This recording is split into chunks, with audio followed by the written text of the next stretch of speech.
In this video, we'll look at how the war unfolded from early 1814 through the end of the year, the end of the war. Now, by early 1814, it might seem that the United States was doing okay. I mean, they won their fair share of battles. But, any hope that the United States had of ever sustaining a long conflict or taking over Canada really was probably not going to happen. And a lot of that was because New England was increasingly resistant to the war. Its trade had been disrupted and it was really unpopular with the Federalist leaders up there. As a matter of fact, the Federalist leader, Daniel Webster, he was so opposed to the war that he discouraged men from enlisting and successfully opposed the conscription of his state's militia into the National Army. In addition, the British Navy may have lost several battles, as I said, along the Great Lakes, but they still controlled the oceans. By early 1814, a flotilla of British warships moved up and down the American coastline, interfering with shipping and threatening seaport towns. The only real bright spot in this regard was when the USS Constitution defeated the HMS Guerriere. The bigger problem for the Americans, however, was when 4 days after the Battle of Horseshoe Bend, Napoleon's French Empire collapsed. Now, Napoleon was eventually sentenced to exile, but the defeat of his French army and his empire meant that the British could now turn their full attention, the full weight of their military, to North America, which they'd not done before. And obviously, this did not bode well for the future of the war to the United States. As 1814 dawned, the British decided to go more on the offensive, and they developed a plan for a three-pronged attack on the United States. The first prong was to move south from Montreal, Canada, through Lake Champlain, and ultimately command the Hudson River Valley. And this would cut off New England from the rest of the colonies. It's the same strategy that the British had hoped to do in the Revolutionary War. After on Lake Champlain, however, the British fleet was defeated by the courageous fighting of the Americans under Commodore Thomas MacDonough. Without their naval support, the British then lost in the Battle of Plattsburgh. In the fighting on Lake Champlain, Thomas MacDonough was the hero, turning his flagship, the USS Saratoga, obviously named for the Revolutionary War victory, completely around, even though it was disabled and couldn't move. By turning the ship around at anchor, MacDonough brought its unharmed other side into the battle, all of its guns that were still operational, and that ultimately won that victory. As I say, without their naval support and supplies, the large British army then subsequently was defeated at Plattsburgh, New York.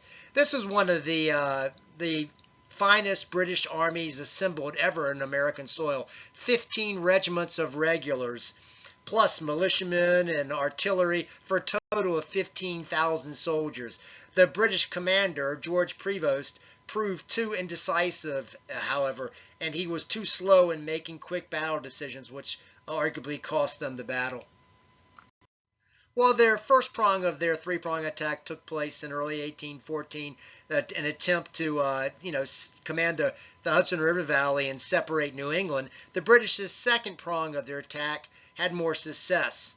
They planned to sail up the Chesapeake Bay and attack the American capital of Washington, and also the important port city of Baltimore, which by this point had grown into the fourth largest city in America.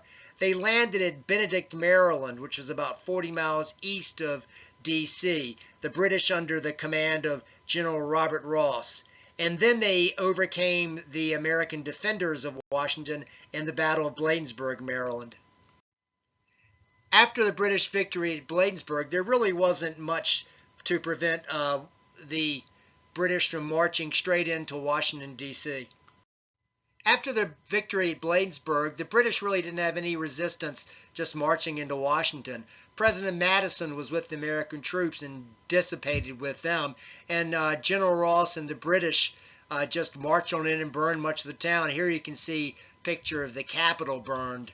They went to the White House, and the word had it that everybody had fled so quickly that he found the meal set for President Madison and his wife, Dolly Madison, and he ate that meal still on its table.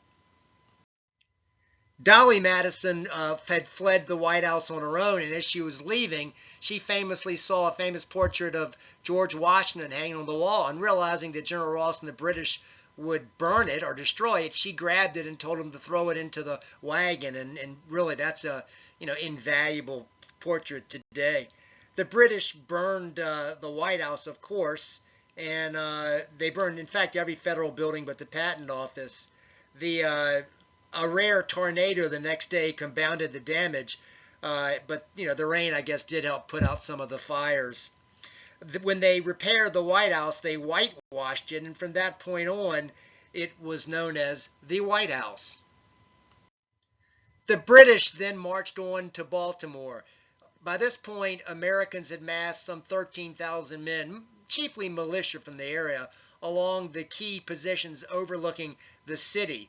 And this included about 1,000 militia in Fort McHenry, which is an island in the harbor.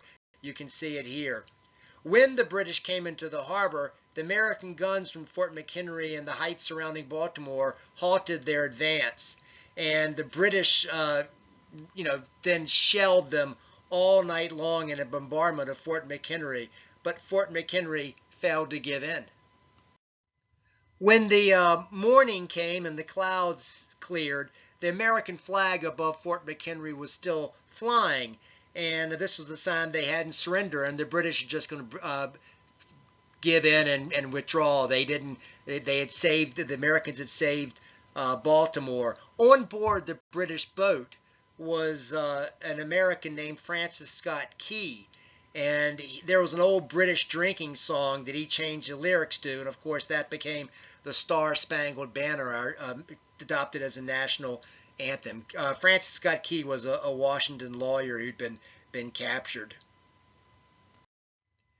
The big large flag at Fort McHenry was famous because of the national anthem, and Americans would display it for a long time. You can see it here. Today it is still on display in the American History Museum at the Smithsonian in Washington, D.C., so you can go see it there. The third and final prong of the British attack was to attack New Orleans, and this, of course, would give them command of the Mississippi River, brought up any American trade. Andrew Jackson, after his victory at Horseshoe Bend, had been raiding the Spanish in Mobile and Pensacola. He's going to go to New Orleans and organize its defense. And they put chains along the river. They had forts guarding it. It was a rather sheltered, the delta was shallow, and the British had to get on some flatbed boats. But, they were slow advancing on New Orleans, and Jackson harassed them all the way. There were slaves and Creoles and, just a polyglot of Americans that defended that city. And in the end, the British weren't able to take it, and it was an American victory. Here you can see a picture of the Battle of New Orleans, Jackson on the right commanding the American troops. Now, Jackson, if he'd been a hero after the Battle of Horseshoe Bend, after the Battle of New Orleans, he was even more so, and he was known nationally. And, he is honored today, if you've ever been to New Orleans, with a statue in Jackson's Square in the city.